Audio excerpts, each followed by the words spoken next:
Hey folks, welcome to Old Ass Movie Reviews as we head into the 80s for the Purple Majesty himself, Prince's Purple Rain. So let's go crazy on this review, David, and might even get a little delirious or, might hear some doves cry. I don't know. I ran out of puns to keep going with Prince songs. So we'll stay away from the earlier albums with very provocative sexual titles. Okay, so Purple Rain. Right off the rails at the first bit. Off the bat. I have seen this movie so many damn times. Let me preface it by saying I love this movie, and it's not a great movie, but it's a fun movie. It's got a great soundtrack. And it's got Morris Day in the motherfucking time. I was going to say, and my favorite guy in it is Morris Day. Morris my Day. Favorite character, and yet my least favorite character at the same time. I don't know how you can pull that off as an actor. Well, and yet he did it. Yep. Absolutely. Here's the interesting thing. I'll get to this in a second, though, is about Morris, but let me talk about this movie is not really a biopic per se. It's more like a mock or a pseudo quasi biopic. Yeah. This is a lot of liberties. And by the time this was made, Prince was already very successful. Right. So showing him in a club trying to make it while playing his hits that we're hearing on the radio was kind of weird. So you see that there's a lot of liberties taken with this movie. With a lot of stories in here. Morris Day and Prince went to high school together and were good friends. Really? This movie they knew each other. This movie caused a big fight and a blowout, allegedly, because Prince controlled all of the Times music and everything. So I think they were butting heads on that. From what I read on the interwebs, I don't know if that's actually true or not, but it's cool that they. Got to be true. They were all friends. So, but this movie shows a kind of a pseudo story or a little bit of story, kind of like Eminem's 8 Mile. They feel, they're not 100% true, but there's truths and stories put in. A certain amount. So it shows his rise and his trouble at home, and. It's interesting. I've seen this movie so many times, but this is the first time I've looked at it with a critical eye, to review it. And I see that this is exploring more of his internal issues, and he's got some major problems. He's at least in this movie. I don't know if Prince himself actually dealt with these type of demons and the domestic violence. I don't know how much of that is. I know his father was a famous jazz musician. And the movie I found out last night when I was just looking around. The movie makes it look like his father wrote Purple Rain or some of the songs, and he didn't. But he mixed the music from music his dad did and music the girls did, right? That's what the movie portrays. That's not accurate. It didn't happen. Wendy and Lisa did not write that. Wendy and Lisa did do like Computer Blue and I think a couple of other songs, but I think they wrote some songs for him or with him. Right. So that stuff like that. But this movie feels like a giant music video. It was great live performances. Apollonia. Yeah, that came pretty early. I did read that out of the way. This poor woman damn near had hypothermia because they filmed that in November. My God, I can't even imagine. I would have told them to kiss my ass. You need to get naked and jump in that lake, Apollonia. She was fine till she had to do it like 4 times. You need to kiss my ass. Yeah. Here's some of the stuff I found online last night about this movie and with Apollonia. At the time, she was dating David Lee Roth. And and Prince demanded that she break up with him so people would speculate that they might be a couple. And she did. And she did? Yeah.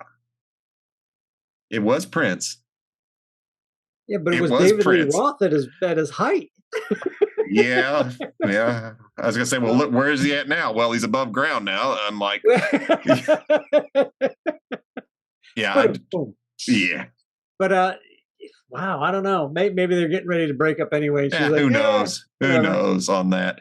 I did read that the club that they filmed it in, they had blocked it off for a month. They paid the owners $100,000 to film there and Wow. keep the club closed so they could have a whole month to shoot all the concert scenes. Right. Well, the bands were so tight they filmed it all in a week. No shit. Which I believe. I mean, oh yeah, Prince did yeah. not play around. His everybody there are super professional musicians. Yeah, I mean, they were serious. That's freaking great. This is a fun movie for me because I love the music so much. So this to me is Prince's iconic album that has hit after hit after hit on it. And in high school, I went with my friend Jeff every night for a week. We watched this movie 5 nights in a row. Oh, no kidding. In the local theater. We could not get enough of it. And I've seen it many, many, many times since. And it's a fun one. I dig it. I dig it. I highly recommend it. I didn't see this movie I don't think I saw this movie at the theater. I do remember watching it. And again, I watched it with my buddy that really loved Top Gun in the volleyball game. Oh, yeah. Well. But I was never a huge Prince fan. I watched the movie. The first time I watched it, I was like, eh. Then Kat and I think when we were dating, we watched it, and I was like, oh, that's better than I remember. And every time I've watched it since then, I like it a little bit more. I do see the problems with some of the acting. Prince was not an actor. At least he wasn't a natural actor. It's bad. However, I do want to watch. Maybe one day, eventually, we'll do Graffiti Bridge. Oh God, dude! I watched the trailer for that and I cringed so fucking hard, dude. I looked at that trailer and it just made me cringe, man. Yeah. I was what like, kind of movies did we start doing? That's what when I saw that, I was like, Dave and I need to do Graffiti Bridge, but I am in no hurry to watch it. Doesn't have to be a hurry. But like every time I watch it, I like it a little bit more. I knew somebody in high school that listened to fucking Prince constantly. And I would just shake my head like, why? And here I am listening to David Lee Roth and Van Halen, Zeppelin, The Who.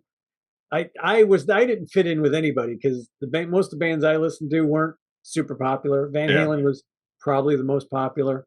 But by then, I was still listening to Jimi Hendrix and some Iron Maiden when they first came out.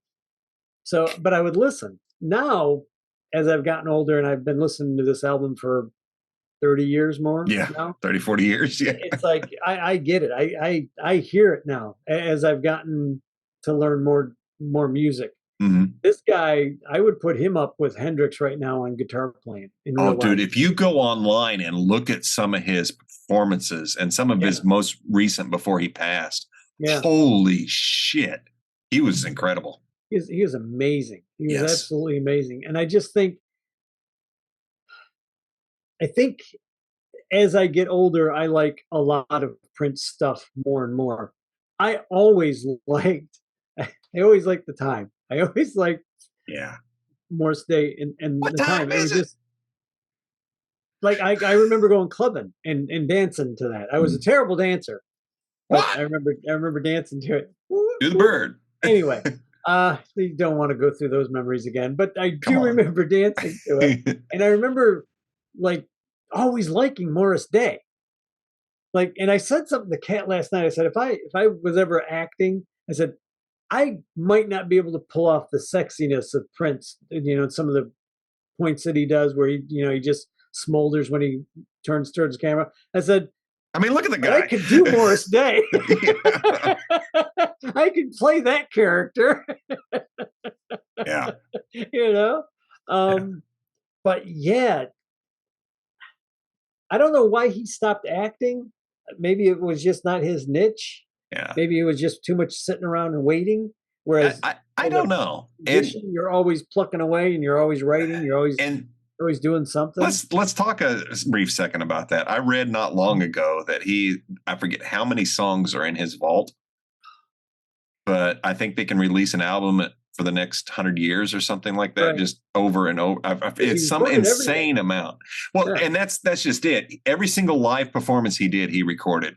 All his practices are recorded. What's really cool is, if you don't know it, Prince wrote a lot of hits that you may not even realize were Prince's Right. songs. Right. And one of the things I ran across not that long ago was a rehearsal of Manic Monday with Prince. Oh, no kidding. And it's like, wow, this is really cool. And it's just neat to see it. He's one of those that we don't see many of. You've got Prince, you've got Willie Nelson, and I'm sure there's more that have written Dolly so Parton. many. Dolly Parton. Oh, absolutely. How many songs did she write that whenever you find out Dolly Parton wrote it, you're like, yeah, holy crap.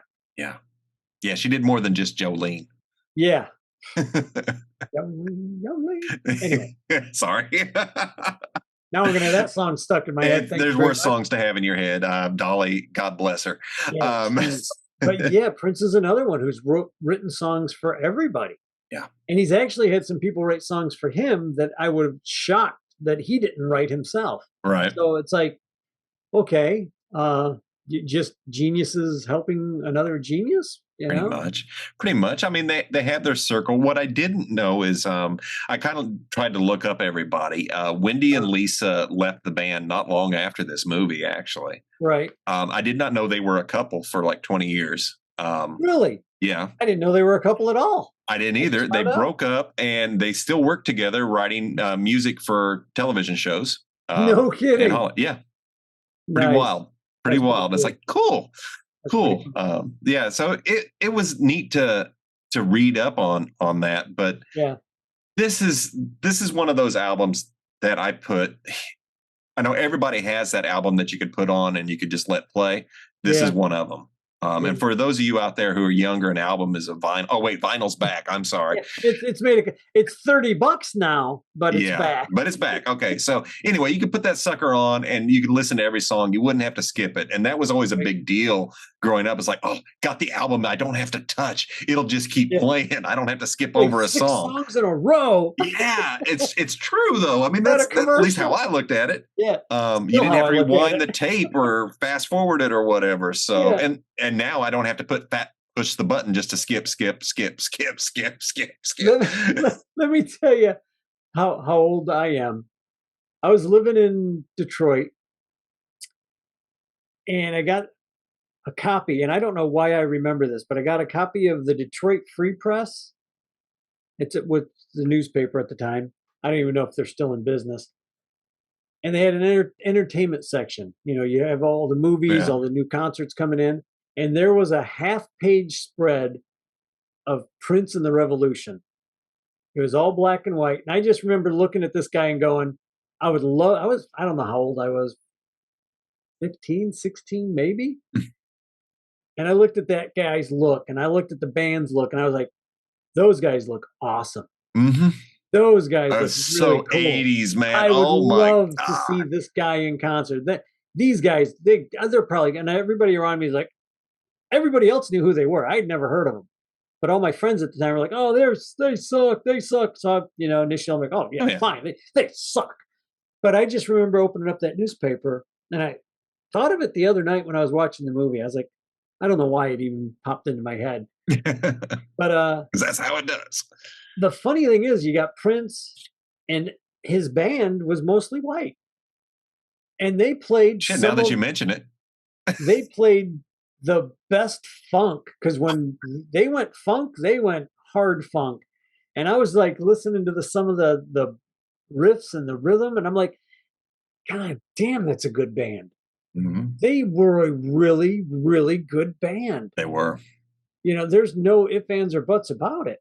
No, they're a hell of a band. And, even after the Revolution, when Prince ended up with a whole new lineup with, I think, Sheila E. and everything. Yeah, forget about it. Sheila E. on the drums. God damn. She comes from good stock on the drums. My God, I know. And that's watching those performances. And it's like he has always surrounded himself with top-notch musicians. And I don't like every Prince album. after this one, I think Sign of the Times came out, and that's pretty much the last one I really care about. Right. I can appreciate the music, but that Purple Rain and Before locks into my childhood and growing up, and that will always take me back. And he's somebody who changed with the times. He changed his styles and stuff, so he always was kind of relevant. At least it seemed to be. He had the talent to be able to. Yes. You know, yeah. his stuff that he did before he passed away didn't sound exactly like, you knew it was Prince, but it didn't sound like the stuff he did back in the 80s. No. Oh, no. No. So that's no. And there's a lot of reasons for it with his trip through Jehovah's Witnesses, and when he got really religious and stopped playing certain songs, which was almost his entire back catalog, because it is downright filthy. Oh, yeah. That's so. It is dirty, folks. And it's funky. Well, I remember the listening to the Little Red Corvette. Yeah. And I'm just listening to it. Like my mind didn't, but generally speaking, when I'm listening to a song, my mind does not go looking for the undertone of what that song truly means. So I'm just like, it's okay. You know, I'm only kind of paying half attention to it. Mm-hmm. And I'm talking to my friend who listens to Prince all the time. She explains to me what the song means. And what I'm like, a pocket full of horses is? Yeah. Well, yeah, because I'm not thinking Trojans. I am not thinking, I'm not thinking dirty. But you were dealing with Prince. I got the one or two hints. I was like, holy crap, that's one of the most filthy songs I've ever heard. And that one's tame compared to some of the others. Exactly. But it's just one of those things that I never listened to. Right. And then I guess I was probably about 18 or 19 when I started actually listening to songs, like really thinking about the lyrics of songs and what they meant undertones. And sometimes you just don't need to, because sometimes lyrics are just lyrics that rhymed and nobody could think of anything else. Sometimes they are. But yeah, I forget what song I heard that was playing the other day, and everything was rhyming, and all of a sudden the next line was, we couldn't come up with anything that rhymed here. And it was like, oh, that was sweet. Ran out of rhymes. That's funny. But to keep on this movie, Link from the Mod Squad played the kids who was Prince. Yeah, his dad. Played his dad. And that guy's got some acting chops in this movie. And he didn't have a very big part either. But his face, he told you everything you needed to know, especially when he was about to kill himself. Yeah, you knew that was coming. Mad props to the actor. I mean, down talking to his dad in the while his dad's playing the piano. Yeah. He's down there talking to his dad. That was the best acting Prince did in that movie. Mm-hmm. And I honestly think it's because of it might be real. That actor. Well, that actor, and that may be a real moment in his life. Yeah. So that may have been really easy for him to really look real. Latch on to. Yeah. So you enjoy it? Oh yeah, I enjoy. Yeah. I recommend it. I definitely recommend it. Just like I would recommend Saturday Night Fever or absolutely 8 Mile or any of the other movies that we're going to start doing here shortly. Yeah. So I also heartily recommend this movie. It's great. It's a fun movie. It's Prince. It's got, just put it on, crank it up. He's and got enjoy. A purple Honda. Yeah. A purple Honda motorcycle. A custom made Honda Matic. He probably had that until the day he died. Yeah, I bet. Probably in his garage. I bet. One day I will, and I've driven so close to it. One day I will stop by the studios for a tour. One day. Oh, up in Minneapolis. Oh, I thought that's right. I keep wanting to say Pennsylvania, but no. No, right. Minneapolis. Yeah. Yep. So one day I might make the pilgrimage to Paisley Park. I think it would be cool. It's just, I'm always so tired after driving all the way across the country that I don't want to stop.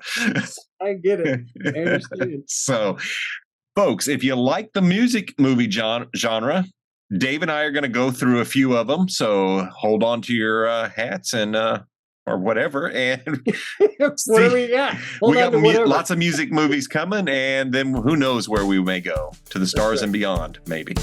So thanks again, folks. Hit the like, hit the subscribe, hit the share, and we appreciate you. See you next week.